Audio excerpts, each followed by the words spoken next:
Hare Krishna, Krishna Krishna, Hare Hare, Hare Rama, Rama Rama, Hare Hare.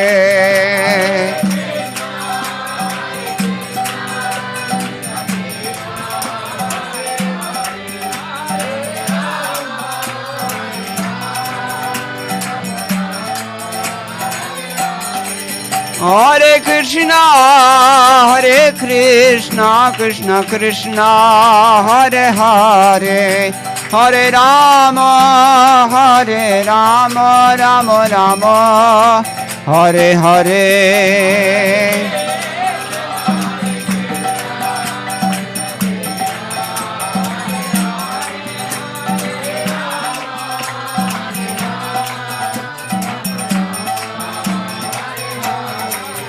Hare Krishna,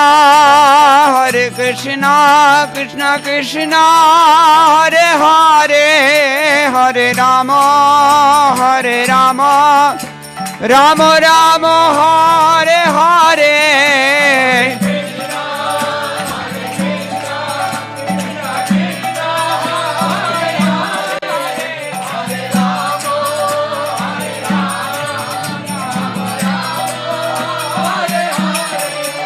Hare Krishna, Krishna Krishna, Hare Hare, Hare Rama, Rama Rama, Hare Hare.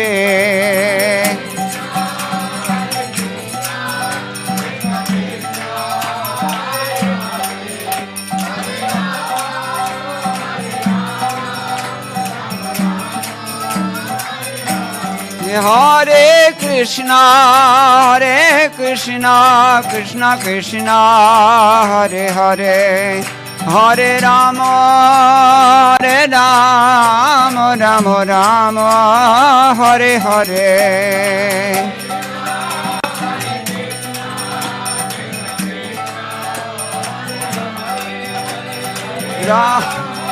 Hare Rama.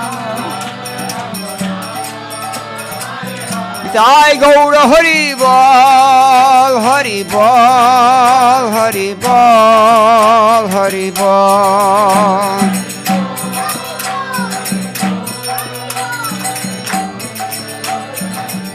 Jai Gaura Hari Bol, Hari Bol, Hari Bol, Hari Bol.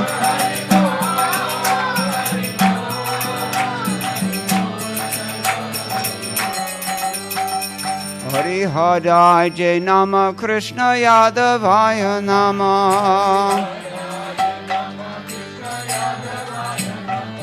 Amar Yadavaya Madhavaya Keshavaya Nama.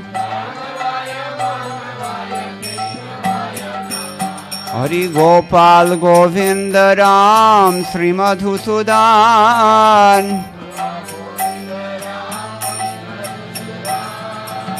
Giridhari Gopinath Madana Mohan. Chaitanya Nityananda Shri Advaita Sita.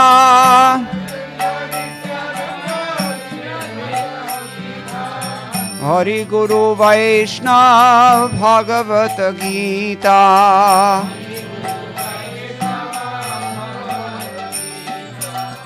Shri Rup Sanatana Bhakta Raghunath.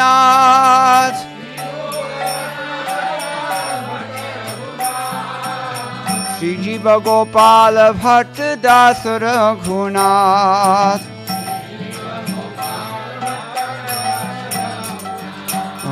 Hare Krishna, Krishna Krishna, Hare Hare, Hare Ram, Rama Rama, Hare Hare.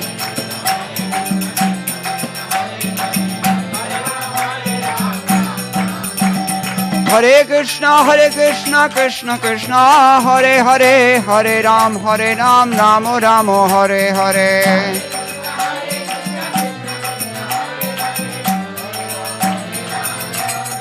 Jai Jai Prabhupada, Jaya Prabhupada, Prabhupada, Jaya Prabhupada.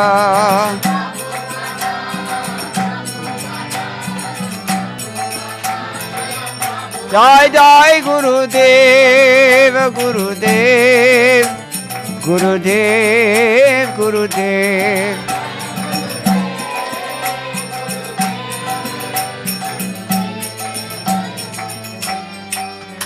Gaura Premanande Hari Hari Bol. Jai Om Vishnupad Paramahamsa Purvajagacharya Ashtotarashata Shri Srimad Srila Abhay Charanand Bhaktivedanta Maharaj Srila Prabhupada Ki Jai. Ananta Koti Vaishnava Vrinda Ki Jai. Nama Acharya Srila Thakur Haridas Ki Jai. Prem se kaho Sri Krishna Chaitanya Prabhu Nityananda Shri Advaita Gadadhar Shivasadi Gaur Bhakta Vrinda Ki Jai. Shri Shri Radha Krishna Gopa Gopinath Shyam Kunda Radha Kunda Giri Govardhan Ki Jai. Vrindavan Dham Ki Jai. Navadvip Mayapur Dham Ki Jai. Ganga Devi Ki Jai. Yamuna Mai Ki Jai. Bhakti Devi Ki Jai. Tulsi Rani Ki Jai. Samaveta Bhakta Vrinda Ki Jai. Shri Harinama Sankirtana Ki Jai. Grantaraj Srimad Bhagavatam Ki Jai. ISKCON PVT Samsthapak Acharya Srila Prabhupada Ki Jai. Go Premanande. All glories to the assembled devotees. All glories to the assembled devotees. All glories to the assembled devotees. All glories to Sri Sri Guru and Gauranga. Jai Shri Prabhupada.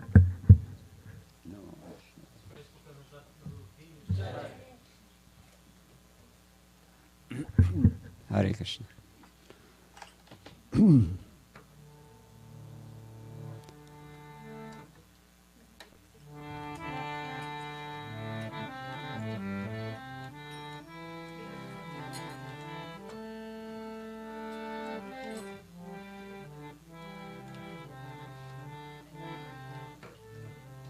Jai Radha Madhava Kunja Bihari.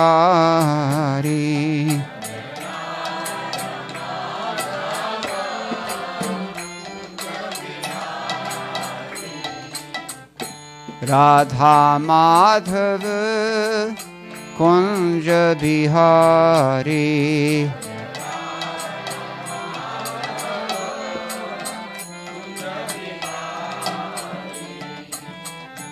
Radha Madhava Kunja Bihari.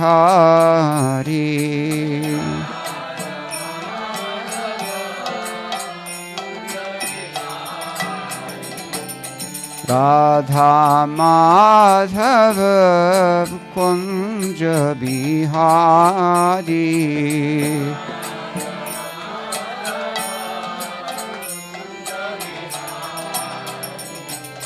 Gopi Jana Vallabha Girivardhari.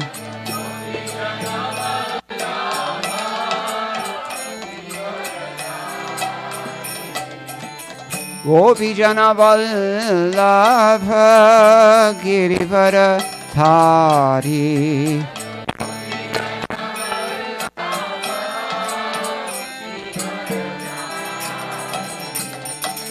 Yashodanandana Braja Janaranjana.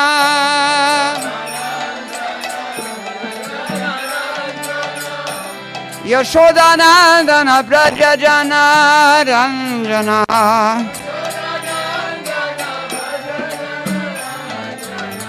Yashodanandana Braja Janaranjana.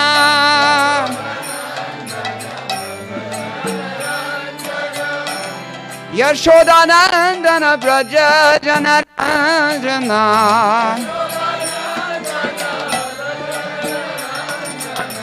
Jamuna Tiravanachari.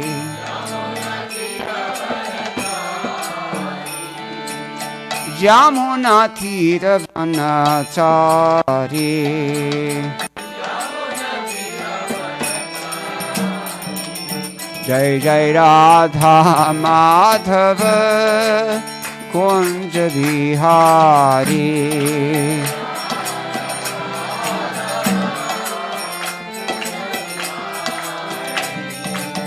Radha Madhava Kunja Bihari.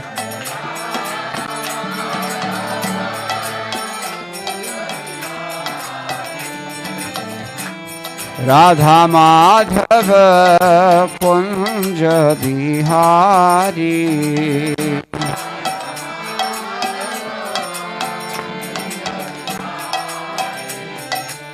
Radha Madhava Kunja Bihari.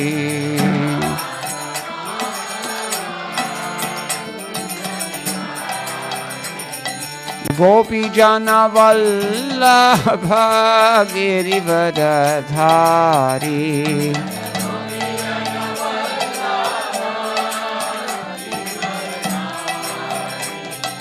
Gopi Jana Vallabha Girivardhari.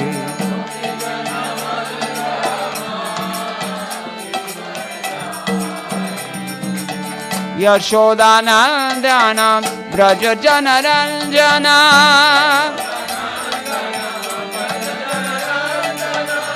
Yashodanandana Braja Jana Ranjana. Yashodanandana Braja Jana Ranjana. Yamuna Tira Vanachari. Yamuna Tira Vanachari. Jai Jai Radha Madhava Kunja Bihari.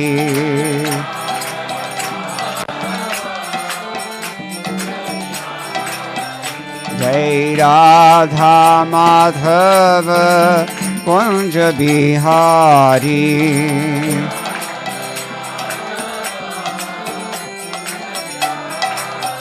Jai Radha Madhava Kunja Bihari.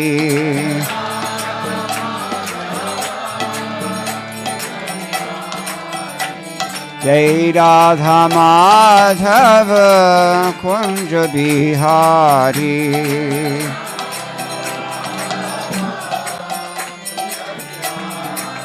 Jai Jai Radha Madhava Kunja Bihari.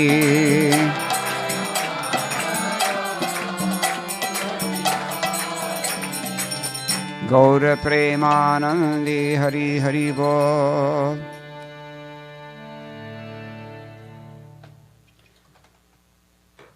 Hare Krishna. Or I can just use that either way. Yeah, you got this thing, so it's okay. Thank you.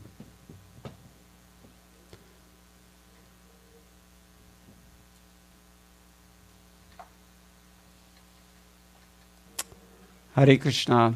Thank you everyone for coming tonight. Thank you for inviting me. It's a great honor to be here. Great pleasure to be amongst kindred souls who are trying to go back to Godhead. How many people in Portland are trying to go back to Godhead? Okay, we're in the right company. Thank you. We'll speak a little bit more tonight about Krishna, particularly Krishna in Vrindavan. And I was reading last night from Govinda Damodara Stotram, written by Bilvamangala Thakur, some of you may know of, and those who were here last night you heard. But we can touch on several other aspects of Krishna consciousness that are related to these ancient verses that are very wonderful and very relishable. I don't know about you, but when I first came in contact, well, let me back up here. I was in a train station, maybe in Kanpur, I think, in about 1986 or 7. And I just happened across this Gita Press bookstall, and I saw this attractive title there, Govinda Damodara Stotram. So I thought, okay, what's that? Hindi, man. And with Sanskrit text. So I took it home and put it on my bookshelf and forgot about it for many years. Much, much later, when I was in college, I was I had tried to arrange a conference course with one of the great professors of Buddhism in the recent years, Dr. Gregory Chopin at the University of Texas in Austin. And he agreed to translate this with me, so I just, okay, well, let's see what he says. When I actually started translating the verses, it was just really just astonishing how wonderfully sweet these verses are. All about Krishna. Just each verse is like a new darshan, a new jhanki of Krishna's activities in Vrindavan. So hopefully we can try to communicate a little bit about that tonight. We only got up to text number 4 last night. We skipped the first couple of verses. We only did 2 verses. But anyway, we'll begin as always with Mangalacharana. Om Ajnana Timirantasya Jnananjana Shalakaya Chakshurun Militam Yena Tasmai Shri Gurave Namaha Shri Chaitanya Manobhishtam Sthapitam Yena Bhutale Swayam Rupa Kadamahyam Dadati Swapadantikam Vandeham Shri Guroho Shri Utapada Kamalam Shri Gurun Vaishnavamscha Shri Rupam Sagrajatam Sahagana Raghunathan Vitam Tam Sajivam Sadvaitam Savadhutam Parijana Sahitam Krishna Chaitanya Devam Shri Radha Krishna Padan Sahagana Lalita Shri Vishakhan Vitamscha He Krishna Karuna Sindho Dinabandho Jagatpate Gopesha Gopika Kanta Radha Kanta Namostute Tapta Kanchana Gaurangi Radhe Vrindavaneshwari Vrishabhanu Sute Devi Pranamami Hare Priye Vansha Kalpatarubhyascha Kripa Sindhubhya Evacha Patitanam Pavanebhyo Vaishnavebhyo Namo Namaha Jaya Shri Krishna Chaitanya Prabhu Nityananda Shri Advaita Gadadhara Shrivasadi Gaur Bhakta Vrinda Hare Krishna Krishna Krishna Hare Hare Hare Rama Rama Rama Hare Hare Madgavira Bigopala Swikuryat Kripaya Yadi Tadaiva Sampayah Pitva Hrishyayustat Priyajanaham. Text number 5 of the Govinda Damodar Stotram of Bilva Thakur. Bilva Mangala Thakur is more famous for his Krishna Karnamritam, and other collections are spurtpadas, you might say, are put together in terms of, under various names, Vishnu Stuti, Bilva Mangala Stava, ityadi.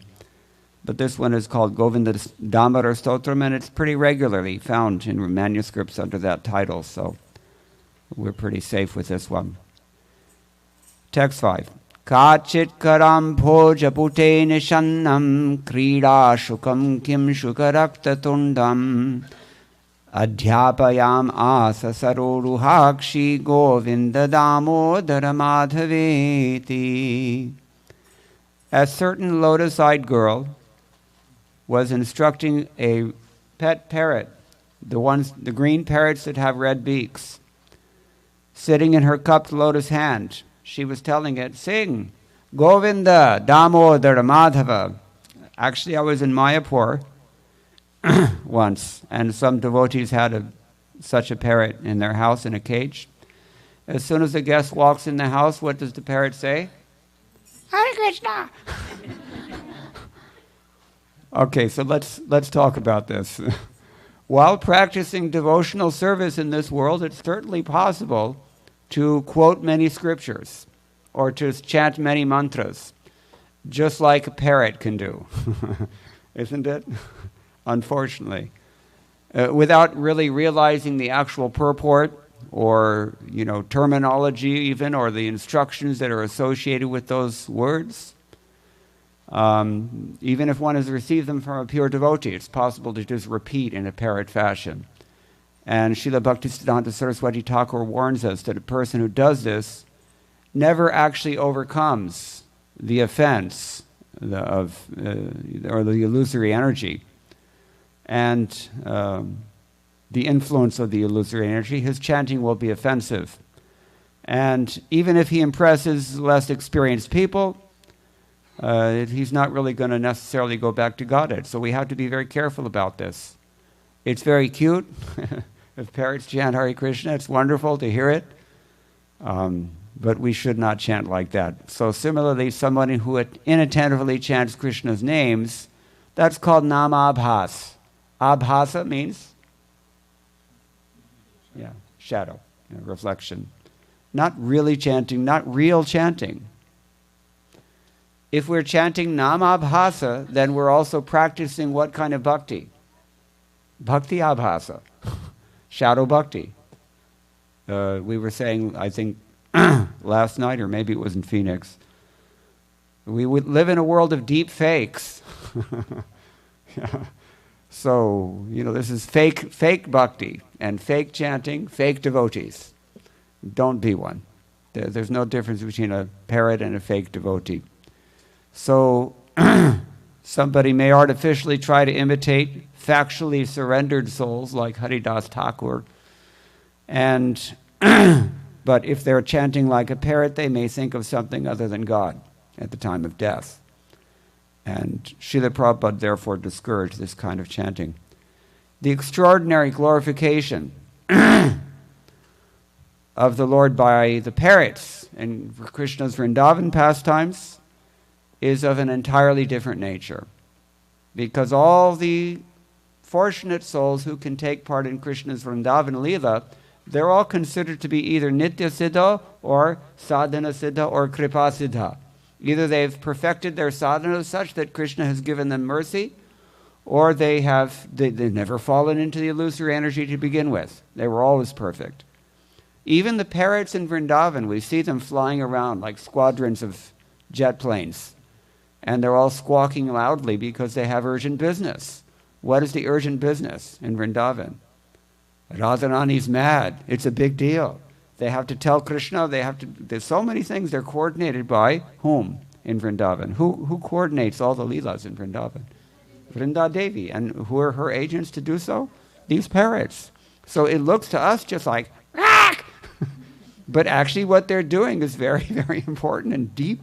It's beyond the words of the Vedas, practically speaking. So these parrots are extraordinary. In Goloka Vrindavan, the gopis eternally demonstrate 64 arts. And one of those arts is Shuksharika Pralapana, training parrots how to speak.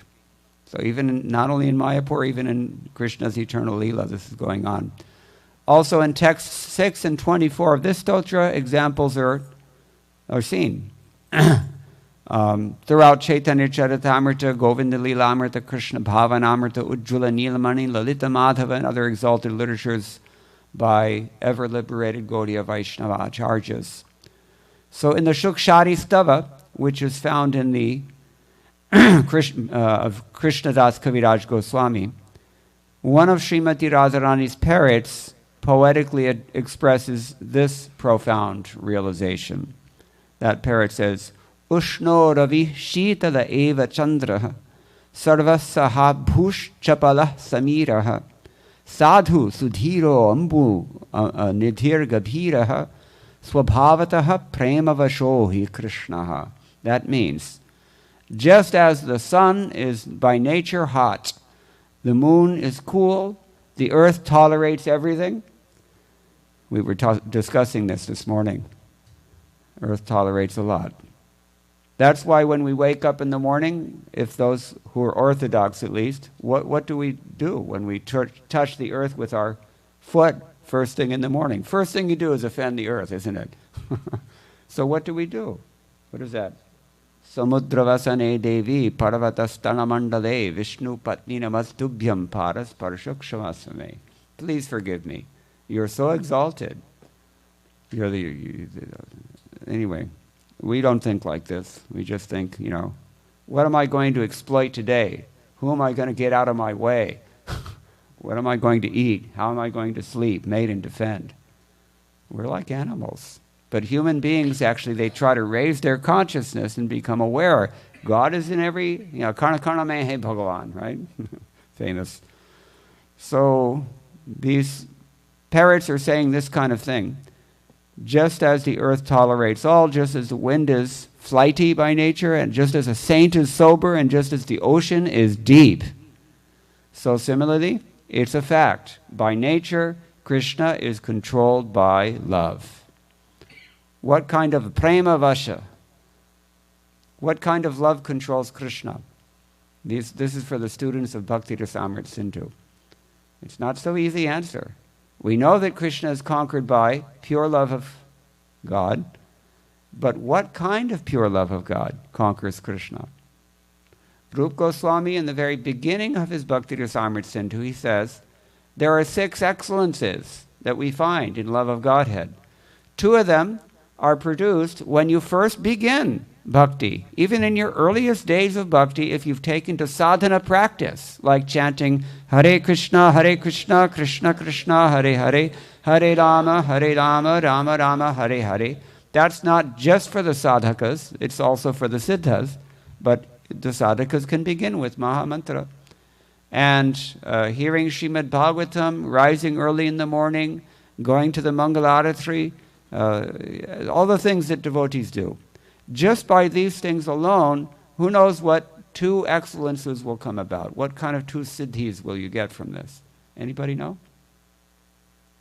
Klesha Gni.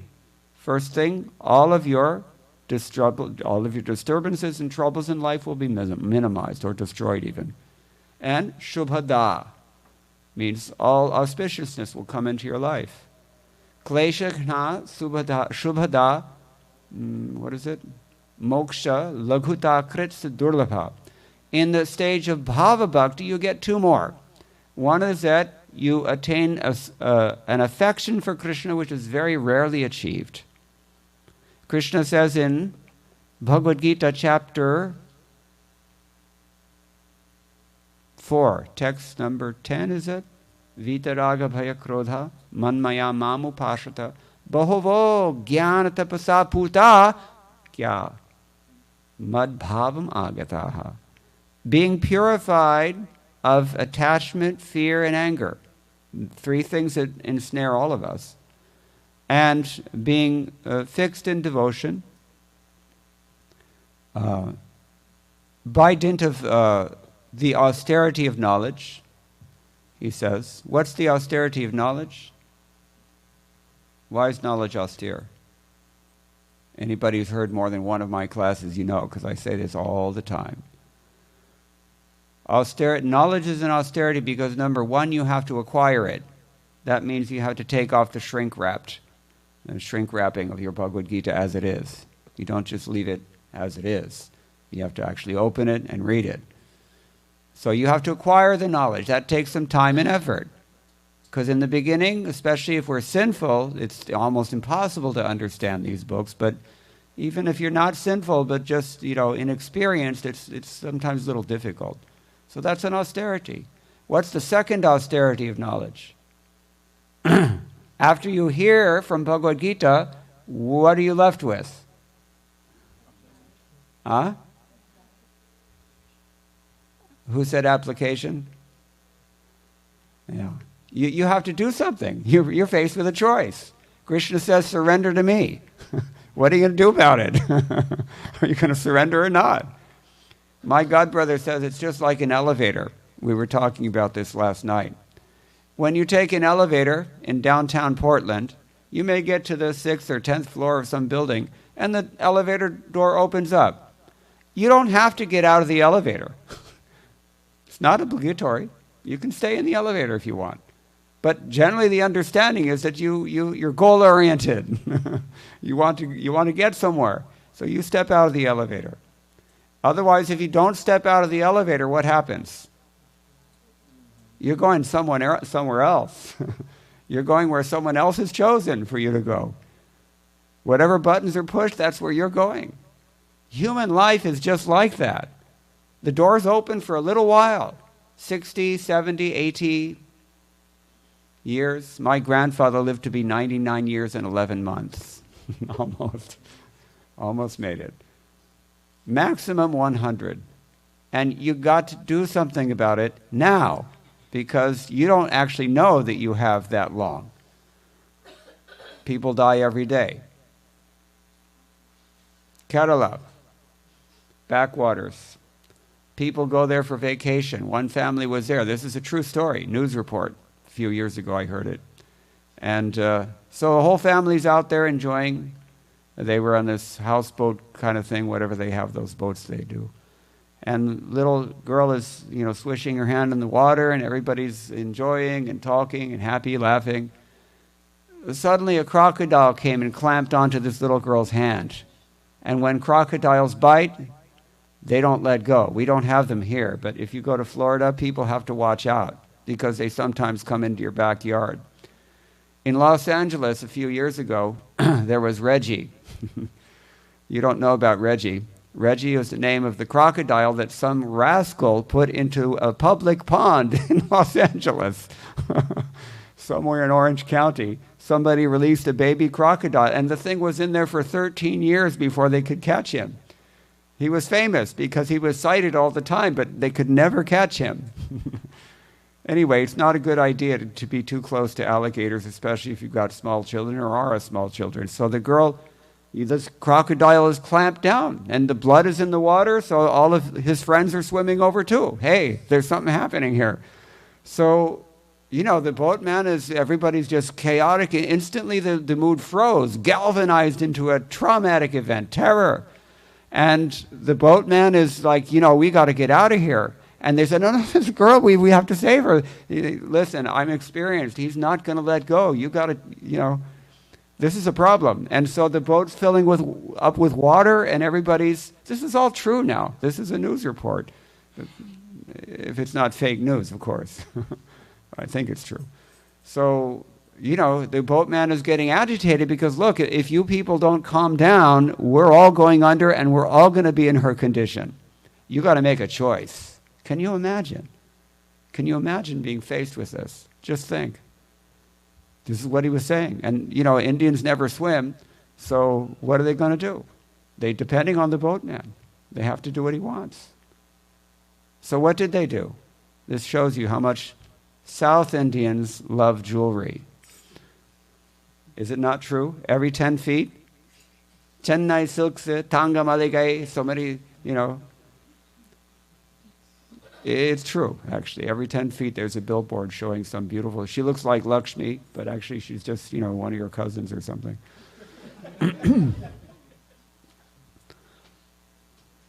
So they carefully removed all of her gold. Just see. True story. I don't know how it ended up, but it seems like they had to do the unthinkable. This is true story. This is life in this world. Everyone here is going to die. That's not a threat, but it's a fact. We're all going to die, and we don't know when. It's kind of like, there's a time bomb ticking in your in your train station, and nobody knows where it is, and nobody knows what it's set for. Life is like that. So jaba laga thana mein tapana vyapai taba laga kari hari seva. As long as you have this opportunity, you have to do something about it. So this is the point that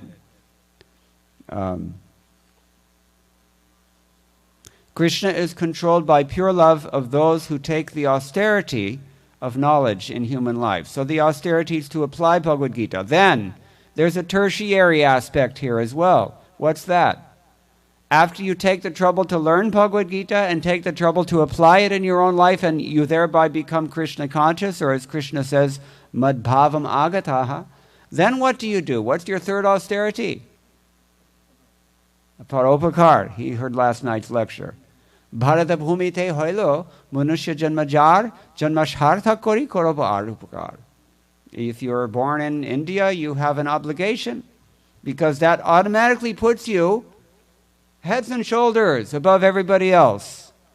Okay, cuteness factor has overruled the lecturer, and we know we all have to get it out of our systems now, and let's recalibrate.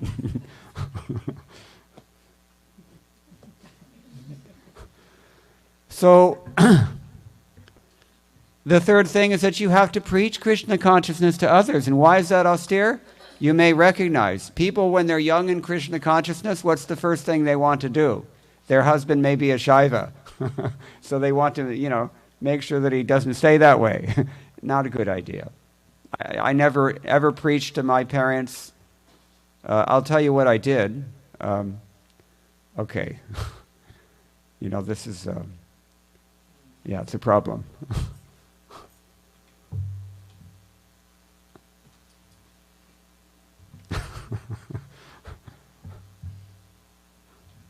Because I can see everybody's eyes. You can only see my eyes, but I can see everybody. It's a problem. So, tertiary aspect of the jnana tapas that gives us bhava bhakti is that we have to preach, and not everybody wants to be preached to. And so that makes it austere. But Chaitanya Mahaprabhu has nonetheless given us this instruction. You like it or not, janma sarthakari. Make your own life perfect. That means do the second stage of the first and second stage of the jnana tapas. And then third stage you share it with others. Jare dekhe tare koha Krishna upadesh. Amar agyai guru hai tar edesh. This is Chaitanya Mahaprabhu's open instruction to everyone born in India especially. So, then we get bhava bhakti, and with bhava bhakti it's a very rare thing because some degree of love is awakened in your heart. You begin to feel something. People actually experience this. It's been going on for ages. Krishna says, Bohovo have done this. You can also do this. That's bhava bhakti. It's very rare. And what does it do? When you have that love, it makes even moksha look like ludicrous. Moksha laghuta krit. Laghuta means ludicrous. So, laghuta krit. And then what about prema bhakti? Prema bhakti is the mature stage of love of Godhead. What happens there? There's two of them though. Every stage has two excellences. What's this? Yeah, Sandrananda. It becomes like highly concentrated bliss that you can't even begin to describe. And Sri Krishna Akarshni. It is the thing that attracts Krishna. This is what we're talking about. Prema vacho hi Krishna swabhavataha. The parrots in Goloka Vrindavan are saying this. That Krishna is controlled by this prema bhakti. Yatradhipatyam vrishabhanuputriya yeno daye prema sukham jananam yasmin mamasha balavatyatosmin mamastu vrindavana eva vasaha. Did I tell you this one before? Even a first-year student of Sanskrit can figure this one out. Where Srimati Radharani is established as the supreme ruler, and where the people have natural love for Godhead, such as we're talking about here, and where my strong hope resides, may that Vrindavan be my only residence. Srila Vishwanath Chakravarti Thakur prays like this. Mamastu vrindavana eva vasaha. So even the parrots are saying such exalted things. So this, we should never take it very lightly. In his Prarthana, Bengali collection of Bengali songs, Narottam Das Thakur prayed to spend his days hearing these parrots chanting these kinds of things. And according to Rupa Goswami's Radha Krishna Ganodesh Deepika, Srimati Radharani's two female parrots are trained to sing the songs composed by her closest follower, Srimati Lalita Devi. Transcendental parrots who serve under the direction of Srimati Vrinda Devi, who is glorified by Srila Prabhupada's early disciple, Govinda Dasi,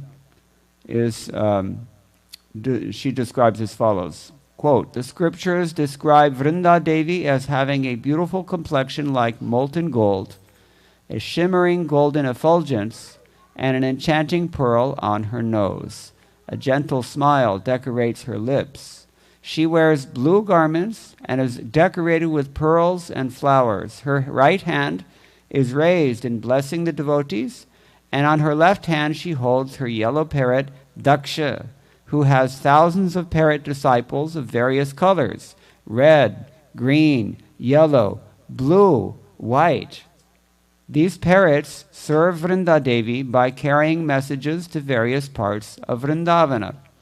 Lord Krishna and Srimati Radharani have given Vrinda Devi her role as the Queen of Vrindavan. Vrinda Devi may be likened to a grand director or choreographer of the Vrindavan Leela, and her parrots are her communication service.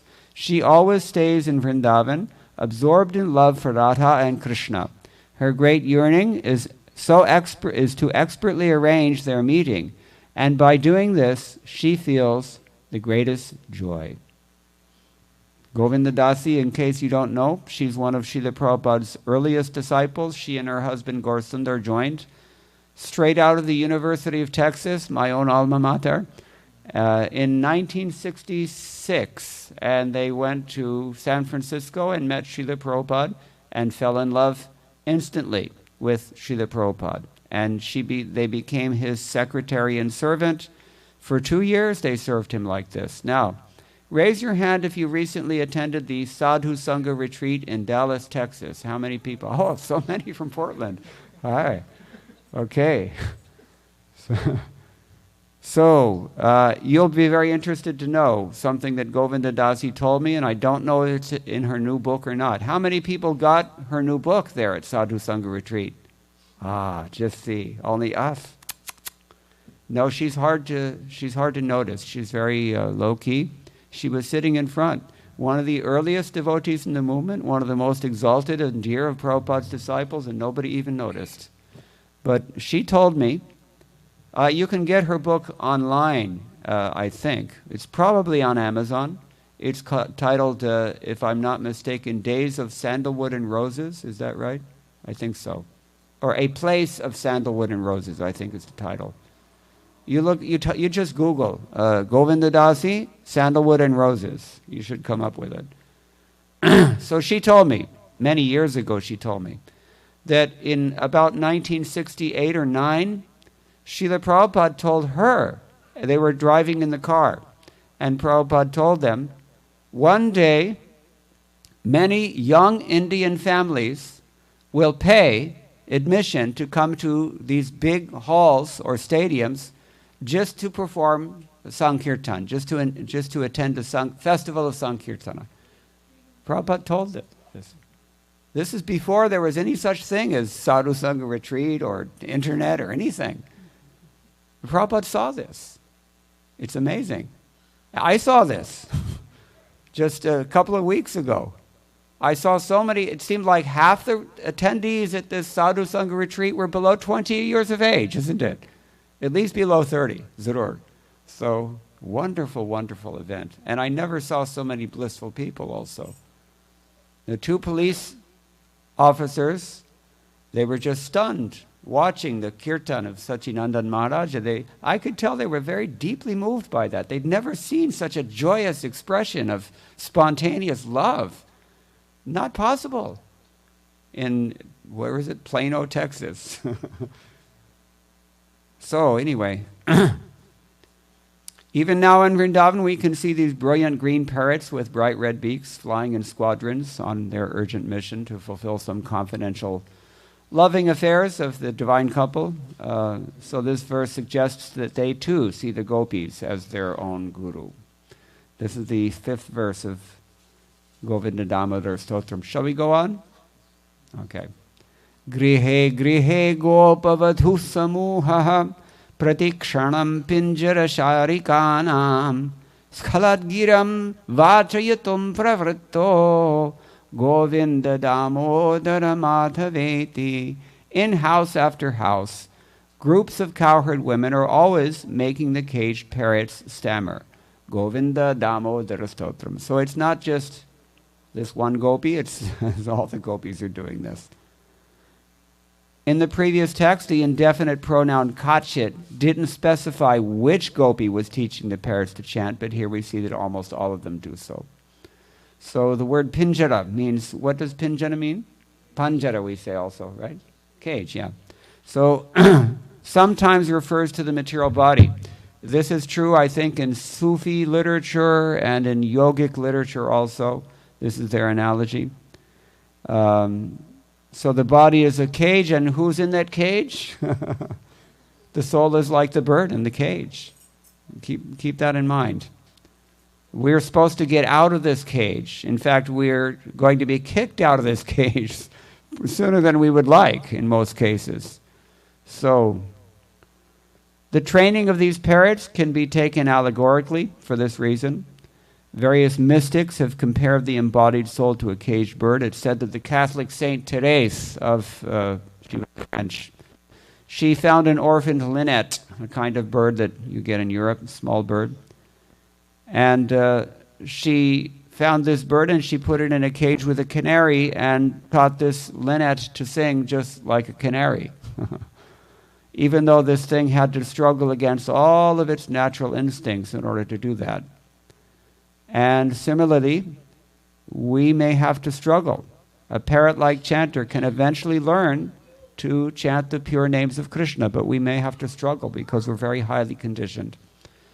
But it shows that through constant, patient, kind, and determined instructions of expert devotees, like the gopis and like Srila Prabhupada, and all of his sincere followers, we too can become these expert chanters. Some Sanskrit prayers are titled as Kavacha.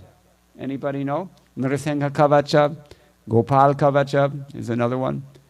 And it means a protective, or sometimes it's called a panjara or pinjara, protective cage of the holy names. Instead of our bodily cages, devotees can take shelter of Krishna's names. In Bilva Mangala Stava, this is one of his other works, he says, Shri Krishna Vrishnikula Bhushana Tirakoham Twannama Panjaram, this is the word, Ajarjaram Ashratosmi Tvam Rakshanaha Kshana Vighurnatad Lola Jihva Kalo Vedala Vikataha Katu Raratiti. O my Lord Krishna, jewel of the Vrishni dynasty, I'm like a parrot taking shelter of the strong cage of your holy names. Please protect me. The hideous cat of death howls menacingly. It's hungry at every moment. Usually that happens when somebody hits a wire of some sort. So we're like that. We're in the cage of this body, but the cat of time sees us, and cats always like to chase after birds, isn't it? So we're threatened by death at all moments, every time. I mentioned, I think, did I say this last night? One of my friends was on the, which freeway was that? Long Beach Freeway, going to Orange County from Los Angeles. Coming home from work one night, ordinary day, everything as usual, but it wasn't as usual, because that was the day he was meant to die. And he had a heart attack at the wheel in traffic, stuck on this Long Beach Freeway. Is that how you'd like to die? Raise your hand if you want to die in traffic. I don't think so. So if we're always chanting Krishna's name, my friend here is always, I've noticed, every time we get in the car, the Prabhupada chanting goes on. Because you never know. Just look on YouTube, but not too much. You'll see, people's GoPros, all kinds of things happen, isn't it? So, all right. Age? Okay. Paryankika bhajamalam kumaram praswapayantyo khila gopakanyaha jaguh prabandham swaratala bandham govinda damodara madhaveti. We're still among the gopis here, but it's shifting gears a little bit. We're not talking about their parrots anymore. Now we're talking about performing arts. And what do they say? All the young gopis gently rocked this little baby to sleep in his cradle, and they were very sweetly and rhythmically singing his names, Lori, in the form of this names, Govinda, Damodara, Madhaveti. So presumably Kumaram, in this verse that means Nanda Kumaram, Lord Krishna. When the gopis sing him to sleep, they love Krishna even more than their own sons. And sometimes Krishna even expands in the form of their sons just to reciprocate with their love, because they don't always get a chance otherwise. When does Krishna do that? Anybody know? Krishna Lila? When does Krishna expand as the sons of the gopis? Yes, in 1 year during Brahma Vimohan Lila, when Brahma hit all the boys, Krishna said, no problem, this is an opportunity for me to reciprocate with all my gopis. Vatsalya, older gopis. So he did that, and the gopis had so much bliss from this. So another interpretation is that even when they're putting their own children to bed, each gopi is still remembering Krishna and singing his names. This is something we do sometimes also. Just like children every year, isn't it, at Janmashtami? Somebody gets painted up like Krishna and dressed up, and the whole community gets excited. Or Vamana Dev also, they do it. In Mayapur, you've all seen the pictures. All right, so Prabandha. What does Prabandha mean?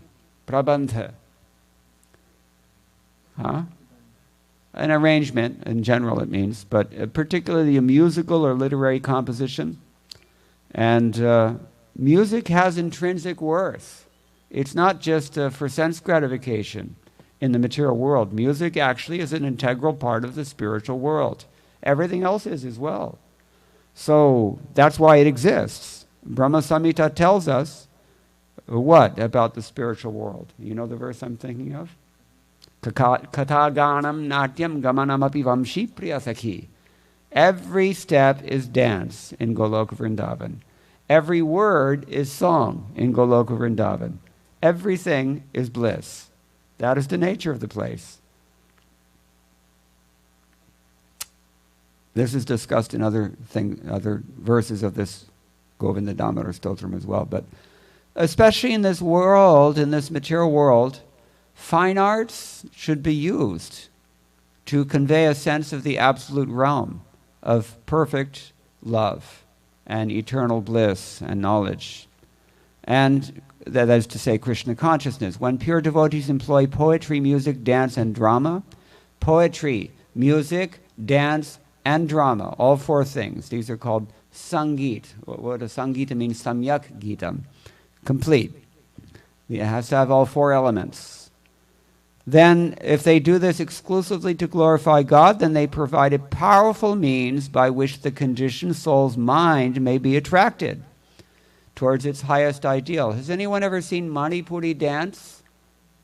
Have you seen Ras Leela Manipuri? It is so graceful. Or what's another one they do there in Kerala? Mohiniyattam, also very similarly graceful. Complete lasya, not so much tandava, total lasya. These are technical terms, but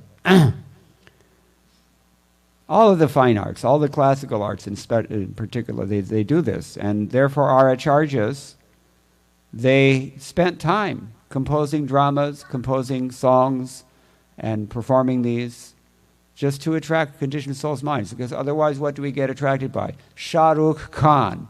Is there a comparison? I don't think so. Unless you've cultivated a really low taste for Tamoguna and Rajoguna. These things are they immediately grab you, but they're ultimately not very satisfying. That's why you have to keep doing it again and again and again.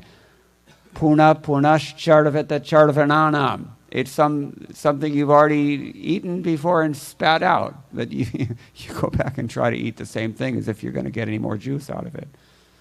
So, fine arts from the spiritual world. The actual purpose of these arts is described in Natya Shastra, and it's consonant with Vedic dictum, Om Bhadram Karne Bhishranayama Devaha Ityadi. What is that? Bhadram Pashye Makshakbhir Yajatraha. You should hear only things that are auspicious. You should see only things that are auspicious with the ears, with the eyes. And in this way, you can become purified. And communicating devotional rasa in this way is of great importance to human society. The songs of Gita Govindam by Jayadev Goswami were sung in an ancient style called Chanda Prabandha. The word Prabandha is used here in this verse, that's why I'm mentioning it. So that from that composition, most of the current genre of Indian classical music are said to have developed, especially Dhrupad. But it's similarly said that Narottam Das Thakur originally designed his Padavali Kirtan style on the basis of this classical music. And modern society is obsessed with sensuality. Have you noticed? How do you sell anything in this world? What is the main thing that it was required to sell something, at least in America, North America? What is it? Europe? Yeah, what kind of advertisement? What is the topic of it? What is the hook in that advertisement? How do you catch people? What is it? Visual? Okay, but what are you showing people? That's what I'm asking. What kind of sense gratification? What kind of attractive people? Which gender, Baba? It's about sex. That is how everything is sold in this world, is it not? Unless you're in India. And even in India, it's catching on really fast. If you're in South India, you catch their attention with, gold. North Indians, food, no problem. They like to eat. So anyway, but this is the reason that we have these things, because otherwise people's minds are going to be carried away by gross sense gratification. But in a society so obsessed with sensuality, intelligent devotees can purify the polluted aim of life, which is sense gratification, by using practical, proven, and transcendental methods of their Vaishnava predecessors. Means, what are the four things we mentioned? Poetry, dance, music, drama. These things are very powerful, just like movies. Why do people like movies? Because they employ all four of these also. But they do so in a manner in which the Vishaya is very low, because it's based on, sit still, Tamoguna and Rajoguna, which is not going to elevate anybody. So Vaishnava movies is another thing, very, very important thing. And hote, we'll see, they will come as people become purified. Srila Prabhupada endorses this in particular in his purport to Srimad Bhagavatam 1.6.32, you can take note. And he generally instructed that Krishna consciousness should be spread through what he called cultural conquest. That was his quote. So Govinda Damodar Stotram can also be set to music. Have you heard? Pandit Jasraj did so. Govinda Damodar Madhave Ragnata Bhairav. So there's ample evidence that it's been sung like this for hundreds and hundreds of years. So if utility is the principle, purity is its force. And it's essential to recognize that Sankirtan isn't just a matter of artistic technique. That's another thing. We have to say it's essentially the natural expression of pure love for Krishna, as will be explained in other places. But when Maharaj Prataprudra saw the dynamic performance of Sankirtan of Chaitanya Mahaprabhu's devotees at Jagannath Puri, what did he say? Anybody know this part? This is Chaitanya Charitamrita Madhya-lila, chapter 11, text number 95. Srila Prabhupada writes about this. The Maharaj was just fascinated. He said he'd never seen such kirtan before. And it's a fact that even though it's in a decrepit state, the Padavali Kirtan of Narottam Das Thakur is still going on to some degree, and it's still very dynamic, if you see the real thing, which you rarely do, unfortunately. But Prabhupada writes in this purport, Madhya-lila 11.95, such are the symptoms of pure devotees when they are chanting. All the pure devotees are as bright as sunshine, and their bodily luster is very effulgent. In addition, their performance of Sankirtana is unparalleled. There are many professional chanters who can perform congregational chanting with various musical instruments in an artistic and musical way, but their chanting cannot be as attractive as the congregational chanting of pure devotees.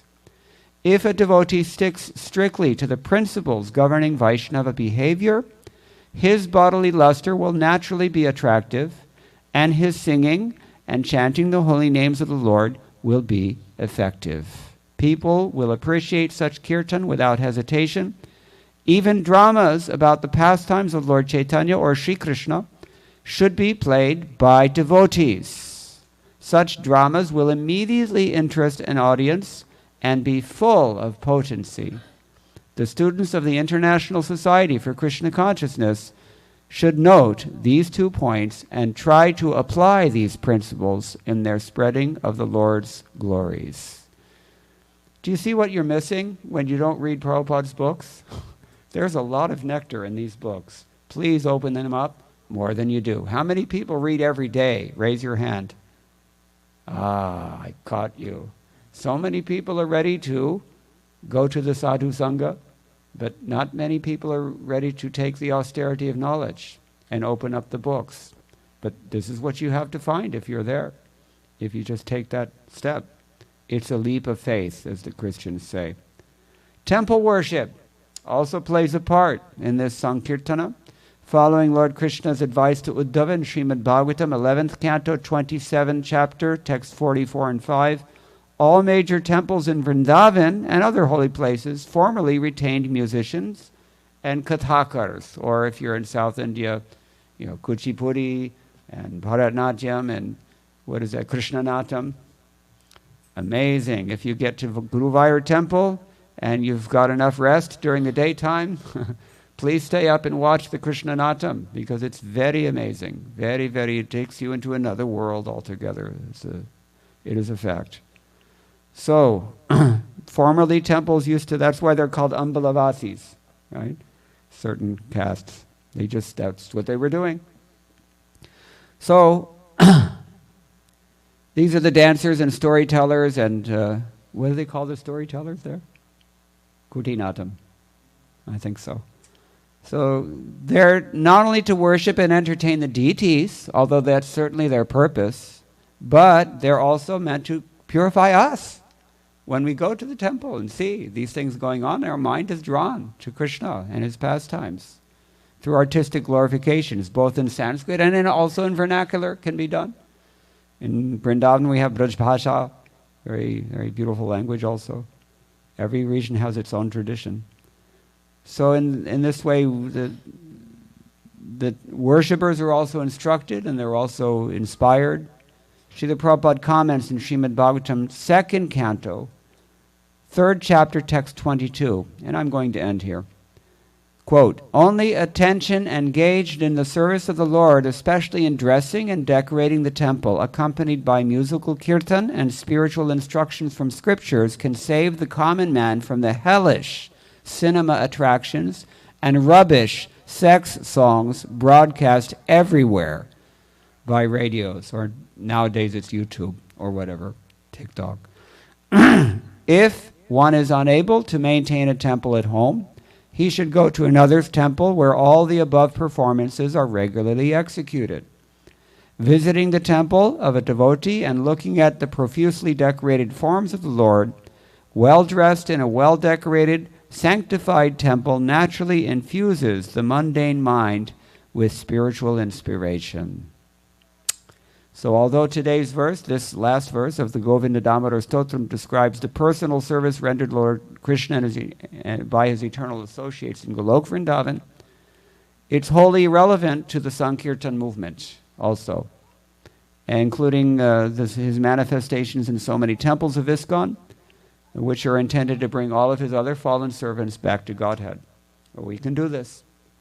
Actually, Prabhupada never talked about anything in his books that did not have relevance to ISKCON and the Sankirtan movement.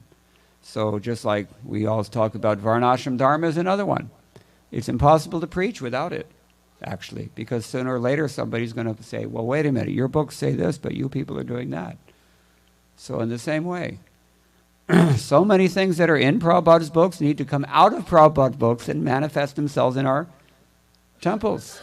And it's our responsibility to do that, especially if we've been trained to do so, which means if we've been fortunate enough to receive a bona fide spiritual master.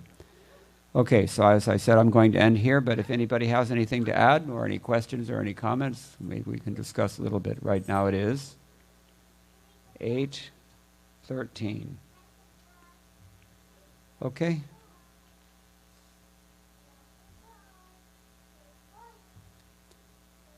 Okay. Parama Karuna Prabhu.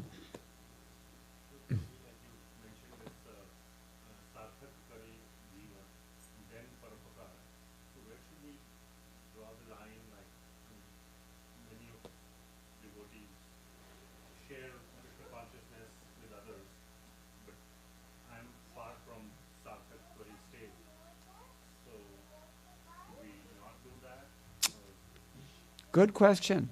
Anybody have an answer to that question? Anybody want to volunteer something? He's asking, the verse I quoted, Chaitanya Mahaprabhu says, first you should become Krishna conscious, then you should do seva for others. So he's applied this to ISKCON and says, well, should I become Krishna conscious first and then preach? Because I don't feel like I'm Krishna conscious yet. Or should I just preach now and thereby become Krishna conscious? Who has an answer? I'm not going to tell you. You have to see the problem. Nobody has an answer because so few hands were raised when I asked, are you reading Prabhupada's books? That's not good. The fact of the matter is that Srila Prabhupada engaged even people who knew nothing about Krishna consciousness right from the first day in 1966. He sent them out to perform Sankirtan. And if the only thing they knew was that by chanting Hare Krishna you can stay high forever, that's what they said.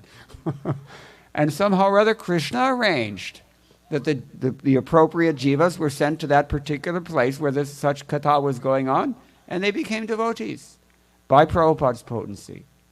We have to follow that order. Jarite ke tarikaha Krishna upadesh. It's Vishwanath Chakravarti Thakur gives a nice analogy. He says it's like mango. In India, do we have use for green mangoes or do we only want red mangoes? Any housewife knows the answer to this. What do you do? Or papita also? Both. Red is also green is also So it's just a question of maturity. But the process is the same in all cases. In the beginning, we're chanting Hare Krishna, we're preaching Krishna consciousness, we're hearing about Krishna, we're talking about Krishna, we're taking Krishna prasadam, we're following the temple's program, we're associating with devotees and avoiding non-devotees, and we're avoiding the offenses, and we're chanting our 16 rounds, adi, adi, adi. And in the liberated stage also, this will continue. There's no need to stop. So preaching is from the very start. But it should be understood that you don't send a new bhakta to preach to someone like, say, Vishal Sikka or, Narendra Modi.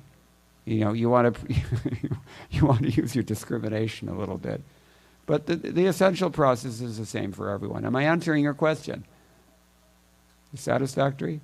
Yeah. Okay. Anything else? Yes.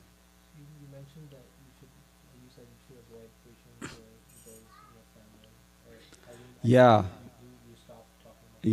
Okay. Well, this is a good point because, as we mentioned, often we find out that they don't want to hear about it. And it can create disharmony, which is not good.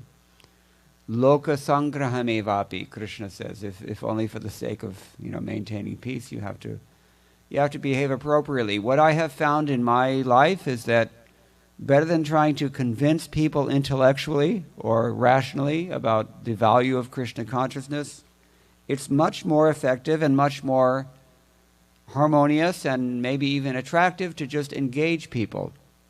And you have to figure this out with better guidance of those who are more experienced, how to do so in such a way that it's appealing to others.